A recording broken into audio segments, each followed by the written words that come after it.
Hyperliquid's TVL, its total value locked, hit $1.8 billion earlier this week. Its token price also broke records this week, hitting an all-time high on Tuesday, despite these very underwhelming market conditions and geopolitical tensions. Despite that, the price performance has been very strong, and really the whole platform is buzzing because they use trading fees to buy back their own token. That, of course, keeps demand high and in turn allows prices to keep rising. And now we're even seeing the first publicly traded company, Inovia, which is buying and staking HYPE with its treasury in the same way that Michael Saylor has been buying Bitcoin with MicroStrategy. Everything about Hyperliquid screams growth right now. Let's take a look at what the hype is all about.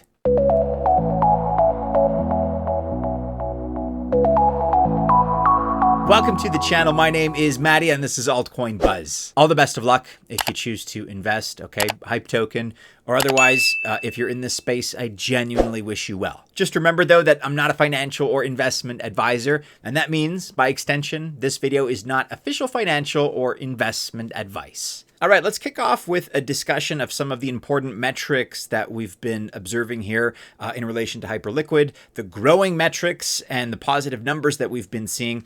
And we'll begin this discussion with one particular growth metric, which for a DEX is extremely important, that being stablecoin growth and usage. I'm going to talk about that separately in just a minute, but really for every major growth metric that counts within a DEX, Hyperliquid reflects that kind of positivity in terms of the numbers and is growing, objectively speaking. And just to review for a moment, it is a full-service perp DEX with leverage that allows it to compete with the likes of the big boys in the space. So Binance, Coinbase, Bybit, and OKX for perps volume. And I want to first of all talk about something pretty crazy. That's actually the profit. Hyperliquid was the #1 chain for gross profits in May. And honestly, it's not even close if you take a look here at number 2, Tron, which, by the way, makes its money on gas from USDT transactions. Open interest is the total number or dollar value of perp contracts trading on the platform. And Hyperliquid here set a record a couple of weeks ago at over $9 billion in open interest. This is a major differentiator. It actually puts Hyperliquid in line and in fact, a little bit ahead of Binance open interest on its USDT perps at $8.2 billion. So we're talking here about serious money moving on this exchange.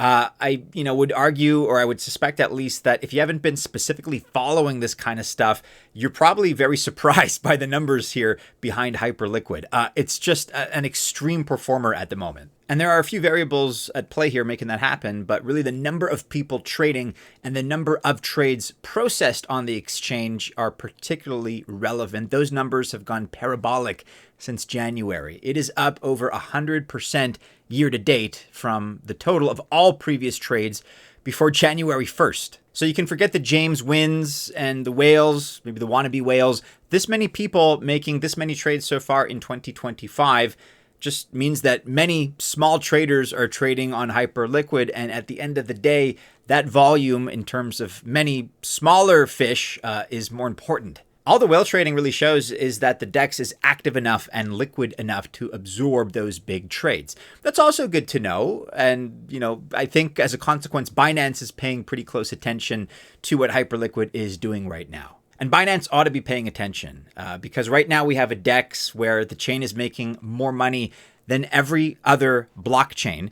It has more active open interest contracts for its DEX than, again, even the likes of Binance, and has parabolic growth in the number of traders and the number of trades that they make. It basically doesn't get any more bullish when it comes to DEX metrics than what we're seeing right now with Hyperliquid. There's also one metric that I would argue is so important. We're going to be giving it our own section in this video and analyze it in greater detail, in greater granularity. But in the meantime, I'd be curious to know if you have tried Hyperliquid yet. Chances are maybe you have, but certainly not everybody has. If that's the case, curious to hear your feedback as far as how you like it versus other DEX, even other centralized exchange offerings. Let me know in the comments below. We've got a new project at Altcoin Buzz that we're very excited to be sharing with you. Check out the information in the description of this video. That's where you can register and find out more. Once again, check out the description. I want to talk now specifically about stablecoin growth, because for a DEX like Hyperliquid, this particular metric, stablecoin growth means trading growth. It's pretty much a one-to-one. All the trading pairs are effectively against a stablecoin, and usually that coin is USDC. Often it's USDC on Arbitrum. For context, USDC has 96% dominance on Hyperliquid. But really the point that matters most here is that in the last 7 days, stablecoin growth is up by a modest 0.4% across the industry. Whereas by contrast, it's up 8.3% on Hyperliquid. So Hyperliquid is 7.9% ahead of the industry in these last 7 days. And USDC is moving from other chains to Hyperliquid in order to trade. There is no clearer sign than this. And then when we look at the supply changes of stablecoins by chain over the last 90 days, for example, Arbitrum has the third most at $1.3 billion. Almost all of that is Hyperliquid volume with deposits made so that people can trade there. The growth here really is amazing. Hyperliquid's L1 is now number 6 in total stablecoin volume, along with more volume than even Polygon and Arbitrum. And that money isn't just moving here to sit on the sidelines. It is here to be active. It's here to trade. And then as if all those other metrics and the profits made by the platform wasn't enough, we have the Hype token, HYPE, that just hit an all-time high of $45 a few days ago. We're down a little bit now at $37.84 as I record. It's really just backed off only slightly and has backed off less than other projects in the crypto space. There's a lot of uncertainty in the world right now geopolitically, as I'm sure you've been following. But this train is very much rolling along, and we do expect new all-time highs again soon. The public seems to love this token for a couple of major reasons.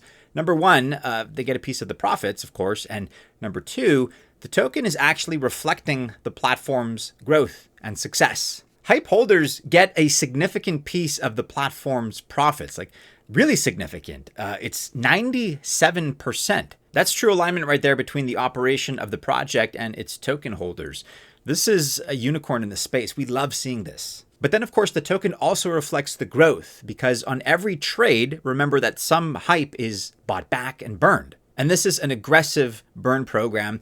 Just 2 days ago, for example, Hyperliquid burned $2.97 million worth of hype in 1 day. Some estimates place the burning of hype between 20 and 25% every year. And then the flywheel of profit, as described here in this tweet, is really a perfect illustration of how all these things together. So more traders trading, more trading contracts via open interest, more revenue, more buybacks and burns equaling a higher token price. All of these variables, all of these factors play together in the favor of Hyperliquid and, of course, the Hype token. It is definitely a good day to be a Hype holder. And realistically, we don't see why the price of Hype couldn't go to above $100, even to $200, perhaps as early as this coming alt season. That would represent 4 to 5x and is entirely realistic given everything this project is doing so well.